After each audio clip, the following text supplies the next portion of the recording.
नमस्कार, आप देख रहे हैं वीके न्यूज और मैं हूं आपके साथ शालिनी झा। पश्चिम बंगाल में अगले साल विधानसभा चुनाव होने वाले हैं, पर उससे पहले ही तृणमूल कांग्रेस की मुश्किलें लगातार बढ़ती जा रही है और मुख्यमंत्री ममता बनर्जी को बार बार झटका लग रहा है। पार्टी के नेता एक के बाद एक उनका साथ छोड़ रहे हैं। पहले शुभेंदु अधिकारी, फिर जितेंद्र तिवारी, इसके बाद दीप्तांशु चौधरी ने ममता से खुद को दरकिनार कर लिया था। तो वहीं इस लिस्ट में अब एक और बड़े नेता का नाम शामिल हो गया है। तृणमूल कांग्रेस के विधायक शीलभद्र दत्त और अल्पसंख्यक मोर्चा के नेता कबीर उल इस्लाम ने शुक्रवार को पार्टी से इस्तीफा दे दिया।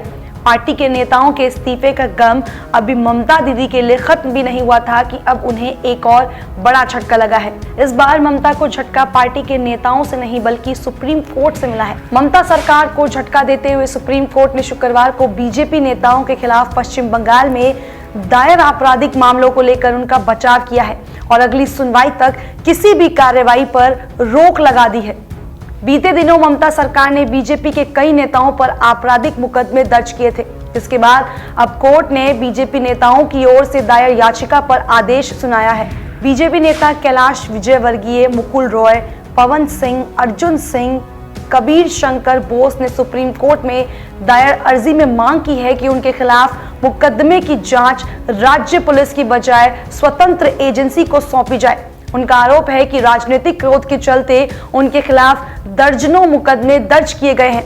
मुकुल रोहतगी ने दलील दी है कि मार्च 2019 से टीएमसी छोड़ने के बाद से बीजेपी नेताओं के खिलाफ 64 केस दर्ज किए गए हैं। बीजेपी नेताओं के लिए ये एक बड़ी राहत की खबर है कि अब कोर्ट के अगले आदेश तक उनकी गिरफ्तारी नहीं होगी। आरोप ये था कि चुनाव प्रचार से रोकने के लिए ममता बनर्जी की शह पर इन नेताओं के खिलाफ एक के बाद एक मुकदमे दर्ज कर लिए गए।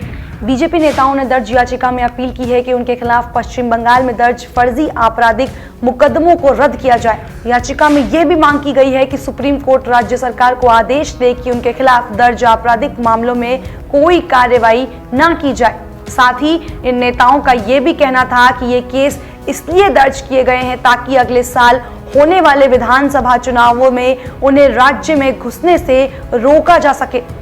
एक लिहाज से अगर देखा जाए तो केंद्रीय गृह मंत्री अमित शाह के बंगाल दौरे से पहले तृणमूल कांग्रेस में हलचल मच गई है।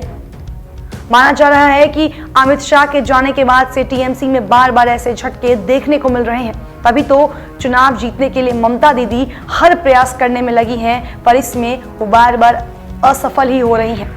खबर पर आपकी क्या राय है, कमेंट सेक्शन में बताना बिल्कुल ना भूलें और देश और दुनिया की तमाम बड़ी खबरों को पाने के लिए देखते रहें वीके न्यूज। धन्यवाद।